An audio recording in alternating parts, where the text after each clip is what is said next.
वालेकुम, क्या हाल है? ठीक है, मैं बिल्कुल ठीक हूँ। तो आज एक नई वीडियो के साथ। तो अगर आप चैनल पे नहीं हैं तो चैनल को सब्सक्राइब कर लें।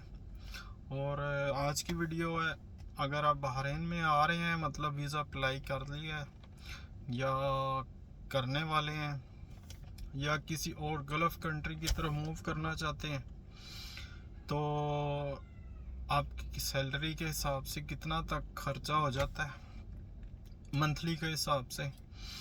तो मंथली मतलब एक सैलरी जो आज़ाद वीज़े वाले की है या जो कंपनी का वीज़ा होता है उसका कितना खर्चा तक आ जाता है। तो अगर सैलरी का हिसाब लगाएं तो मैं बहरीन में रहता हूं। तो अगर आज़ाद वीज़े की बात करें तो अगर आप खुद से वीज़ा लेके आ रहे हैं बहरीन का, फ्री वीज़ा है आपके पास, तो आपको फिर रूम खुद लेना पड़ता है। तो खाना पीना ये सब कुछ आपका अपना होता है। और जो जॉब होती है, अगर आप खुद से ढूंढते हैं किधर, घंटे के हिसाब से जॉब करते हैं या किसी मंथली किसी के पास करते हैं, तो उसकी जो सैलरी होती है वो आपको आज़ाद वीज़े के हिसाब से मिलती है। तो उसमें खाना का तकरीबन आज से कुछ टाइम पहले 10-15 दिनार का रूम शेयरिंग में मिल जाते थे, तकरीबन 15-20 तक।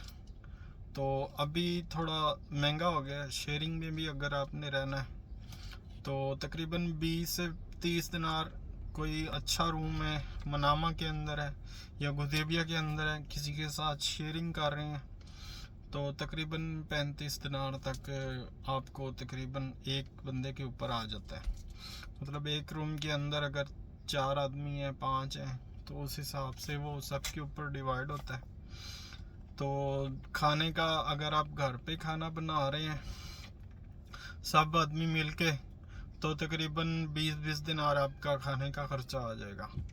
15 दिनार, 20 दिनार, 25 दिनार, ये आपके ऊपर डिपेंड करता है। अगर आप बाहर से खाते हैं तो डेली का तकरीबन 1.5 दिनार तक खर्चा आ जाता है, 1 दिनार 5 रुपए तक। तो उसके बाद अगर आप मोबाइल इंटरनेट की बात करें तो अभी 8.5 दिनार का वो पैकेज होता है। तो तकरीबन आप हिसाब लगाएं कि 50 से 60 दिनार आपके ये चले जाएंगे खर्चा, ये जो नॉर्मल है। अगर आपकी सैलरी 150 है तो 50 से 60 दिनार ये आपके आराम से चले जाएंगे इसके अंदर। बाकी आपने जो घर भेजने हैं वो अलग है, और जो आपकी सेविंग होगी वो तकरीबन 30 से 20, 25, 30, 40 दिनार तक, जितने आप ज़्यादा से ज़्यादा सेव कर सकेंगे। और अगर आप कंपनी के अंदर किसी कंपनी के अंदर जॉब करते हैं तो कंपनी की तरफ से आपको रूम भी मिलता है, रिहाइश भी मिलती है जिसको कहते हैं। तो अक्सर कुछ कंपनी ऐसी हैं जो खाने पीने का भी अंदर ही आपको उस मेस के हिसाब से पैसे देती हैं।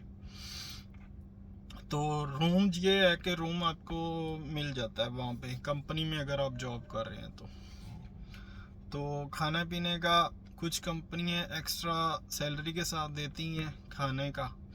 और सैलरी जो बेसिक होती है वो, अगर आप आज़ाद स्कीम पे कर रहे हैं 200 दिनार में, तो कंपनी के अंदर आपको तकरीबन 150 या 60 दिनार मिलेंगे बेसिक। और उसके अलावा अगर कंपनी के अंदर ओवर टाइम लगता है तो वो ज़्यादातर आपको 1 घंटे का 5 रुपये दे देंगे या 1 दिनार दे देंगे। तो उसमें ये है कि आपको ये 50 से 60 दिनार ये इजीली बच जाते हैं। कुछ खाने के बच गए, कुछ रूम के बच गए। और जो बड़ी बड़ी कंपनी होती हैं वहाँ पे इंटरनेट तो नहीं होता, वाईफाई तो नहीं होता, लेकिन जो अच्छी कंपनी है वहाँ बिल्डिंग के अंदर वो वाईफाई लगाया होता है उन्होंने। तो ये 50 दिनार 60 दिनार आपसे बच सकते हैं। लेकिन क्या है कि अगर आप आज़ाद वीज़े पे हैं तो फिर आपको अपना 1 साल का जो वीज़ा होता है, तो 1 साल का जो वीज़ा होता है वो आपको खुद रिन्यू करवाना पड़ता है। तो अगर आप किसी सीआर के वीज़े पे हैं तो वो आपको 1 साल के बाद 600 दिनार का तकरीबन, अगर आप यहाँ पे रह रहे हैं तो तकरीबन 600 दिनार या 650 दिनार का मंथली रिन्यू हो जाता है 1 साल का वीज़ा। उसमें आपकी LMR इंश्योरेंस सब कुछ वो उसके अंदर ही पे होता है। तो एक तो ये चीज़ हो गई आज़ाद वीज़े के बारे में। बाकी जो कंपनी का वीज़ा होता है, तो कंपनी के वीज़े के बारे में ये है कि कंपनी आपका वीज़ा भी रिन्यू करती है, आपको 2 साल के बाद टिकट भी आपकी आने जाने की देती है, और आपको जो छुट्टियाँ मतलब 1-2 माह की कुछ कंपनियां सैलरी भी देती हैं। इसमें सब कंपनियां ऐसी नहीं हैं, कुछ कंपनी ऐसी हैं अगर आप जा रहे हैं तो वो एक साइड की टिकट देते हैं, मतलब सिर्फ जाने की दे देंगे और 1 मंथ की सैलरी आपको दे देंगे। लेकिन काफ़ी कंपनी अभी जो हिसाब है मतलब कंपनी के अंदर, तो वो तकरीबन 2 साइड की रिटर्न टिकट आपको देती हैं और 1 मंथ की सैलरी आपको देते हैं। तो अगर आपका जो भी 2 साल का हिसाब है तो वो उस हिसाब ही अक्सर आपको दे देते हैं। जितने भी आपने ओवर टाइम किया होता है या एक्स्ट्रा कुछ काम किया होता है, वो उस हिसाब से आपको वो 2 साल का हिसाब भी आपको सेम टाइम मिल जाता है। लेकिन अगर आप आज़ाद वीज़े पे हैं तो आज़ाद वीज़े पे फिर क्या होता है, आपने वीज़ा भी खुद लगवाना होता है और काम भी खुद ही ढूंढना होता है, खाने का, रूम का, ये सारा कुछ आपने अपने ऊपर करना होता है वो 1 साल के अंदर अंदर। तो 1 साल से पहले 1-2 महीने पहले आपको वो वीज़ा भी रिन्यू करवाना पड़ता है। तो लेकिन बाज़ दफ़ा ऐसा होता है कि अच्छी जॉब भी मिल जाती है आज़ाद वीज़े पे। तो अभी अगर आप किसी शॉप के अंदर हैं या किसी कंपनी के अंदर हैं, वो आज़ाद वीज़े को ज़्यादातर नहीं रखते हैं, लेकिन जो आज़ाद वीज़े वाले हैं वो लेबर का काम पे अक्सर ये सप्लाई के साथ जाते हैं। तो काफ़ी जो पेंट वाले के साथ चले जाते हैं, जो पेंट का काम होता है वो उसमें क्या होता है कि 10 दिनार की आपकी दिहाड़ी होती है, एक दिन का आपको 10 दिनार 8 घंटे या 10 घंटे का आपको वो देते हैं, तो उसमें पैसे ज़्यादा बन जाते हैं। लेकिन क्या है कि मेहनत बहुत होती है। और अगर आपने 1 साल के बाद अगर आप LMR का वीज़ा लगवा लेते हैं तो LMR का वीज़ा जो यहाँ बहरीन से ही लगवा सकते हैं, मतलब आप फर्स्ट टाइम लेके नहीं आ सकते हैं अपनी कंट्री से। तो वो उसमें क्या होता है कि आपको 345 दिनार तकरीबन फर्स्ट आपने पे करने होते हैं, और हर महीने आपने 15 दिनार उसके जो फीस होती है वो पे करनी होती है। मतलब अगर आप CR का वीज़ा लगवाते हैं तो वो 600 या 650 दिनार का वो आपने एक साथ में देना होता है। लेकिन अगर आप LMR का जो फ्लेक्सी वीज़ा है अगर वो लगवाते हैं तो उसमें क्या होता है कि आपको मंथली वो पैसे पे करने होते हैं।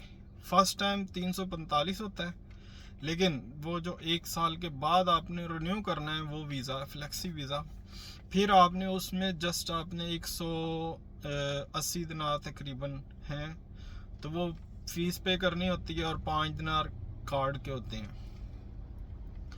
उसमें अगर आपके वो जो 345 हैं उसमें आपकी एक टिकट के पैसे भी वो रख लेते हैं एडवांस आपके पास। बाकी इंश्योरेंस के पैसे ये सब कुछ वो 345 फर्स्ट टाइम इसलिए होते हैं कि अगर आपके पास आपको कोई इमरजेंसी हो जाती है, आप बीमार हो जाते हैं या कुछ भी हो सकता है आपके साथ, तो उनके पास आपके टिकट के पैसे होते हैं, वो आपको भेज सकते हैं आराम से। मतलब अगर आपके ऊपर कोई केस हो गया, कुछ भी हो गया, जेल चले गए हैं, कुछ भी हो गया, तो वो इजीली आपको टिकट करवा के उसी टाइम को भेज देंगे। ये फ्लेक्सी वीज़े का होता है। लेकिन अगर आप किसी एम्प्लॉयर के वीज़े पे हैं तो उसमें क्या होता है, वो आपको इतनी जल्दी बेचते नहीं हैं। मतलब आपके ऊपर कोई केस हो गया, कुछ लड़ाई हो गई या कुछ कोई भी ऐसा काम हो गया, इमरजेंसी हो गई है, तो वो पहले एम्प्लॉयर को बुलाएंगे, उसको फ़ोन करेंगे, वो एम्प्लॉयर को बुलाएंगे कि भाई आपका बंदा हमने पकड़ा है या उसको ये मसला हो गया, एक्सीडेंट हो गया, तो फिर उस हिसाब से वो आपकी टिकट करवाएगा या फिर आप खुद अपनी टिकट करवा के तो आप चले जाएंगे।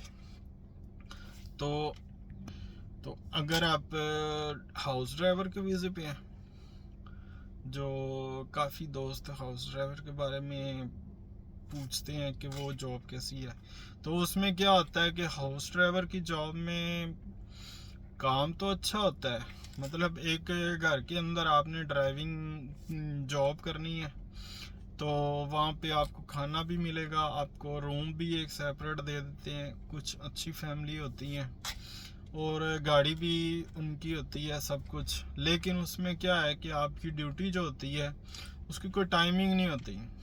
मतलब एक हिसाब है कि सुबह आपने उठना है, पहले बच्चों को स्कूल छोड़ के, इसमें क्या है कि आपने पहले बच्चों को स्कूल छोड़ के आना है, फिर कुछ सब्जी लेके आनी है, फिर मैडम ने किधर जाना है, फिर सर ने किधर जाना है।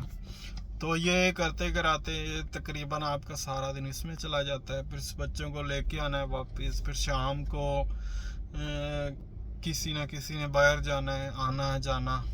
तो ये होता है कि वो सुबह से लेकर रात तक आपने वो घर के अंदर, अगर आप हाउस ड्राइवर हैं तो वो चलता ही रहना है। मतलब किसी भी टाइम आपको वो बुला सकते हैं घर से फ़ोन करके कि हमें ये काम है तो हमने जाना है। लेकिन उसमें क्या है कि आपको वीज़ा भी मिलता है, आपको खाना भी मिलता है, आपका रूम भी मिलता है, हर चीज़ मिलती है। लेकिन क्या उसमें ना आप आराम से रेस्ट कर सकते हैं, ना आप किधर जा सकते हैं, ना कोई छुट्टी होती है।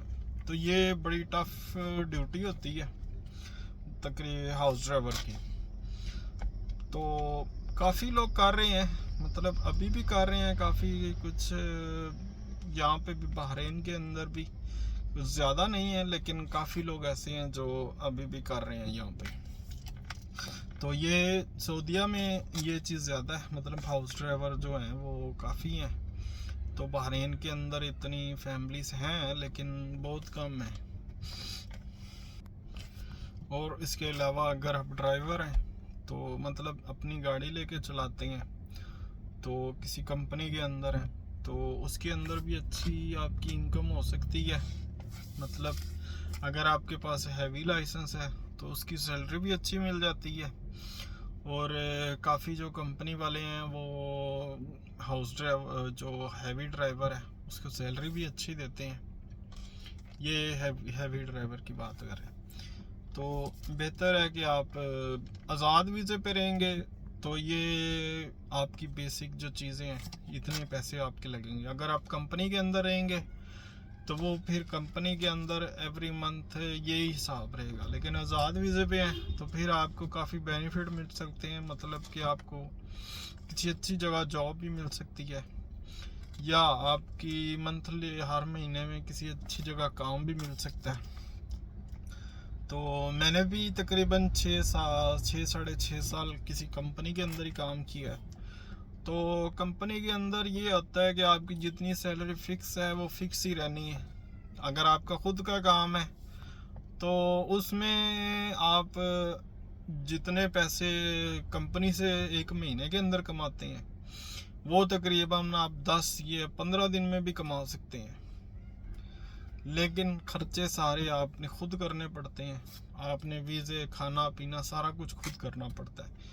तो जब आप यहाँ पे नहीं आ रहे हैं बहरीन के अंदर या कुछ प्लान कर रहे हैं तो मेरा मशवरा यही होगा कि अगर आप आज़ाद वीज़े पे आ रहे हैं तो कोशिश करें 1 साल के अंदर अंदर आपको इतना सेट कर लें कि आप इजीली वीज़ा भी लगवा सकें और सब कुछ कर सकें। अगर नहीं हो सका तो आप किसी कंपनी के अंदर चले जाएं, कुछ 1 2 साल 3 साल काम करें, फिर जब आप आज़ाद वीज़े पे काम कर सकेंगे या आपकी कुछ वाकफियत बन जाएगी तो फिर इजी होता है।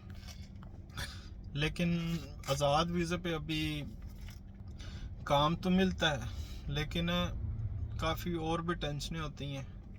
1 साल के बाद अगर आपने पाकिस्तान जाना, अपनी कंट्री जाना है तो उसके लिए भी पैसे, आपकी जो सेविंग होगी वीज़ा लगवाने के बाद, तो फिर आप जब वापस आएंगे तो फिर आप ज़ीरो हैं। तो अगर कोई वीज़ा भाई अप्लाई करना चाहता है तो मतलब अप्लाई कर लिया, तो अगर वो चेक करना चाहता है मतलब कि किसी एजेंसी से अप्लाई करवाया या किसी एम्प्लॉयर का वीज़ा है तो अगर आप चेक करवाना चाहते हैं यहाँ के भाई असली है, मतलब कि कोई कंपनी ऐसी है भी है कि नहीं, या हमारा वीज़ा अप्लाई हुआ भी है कि नहीं, तो मुझे मैसेज भी कर सकते हैं।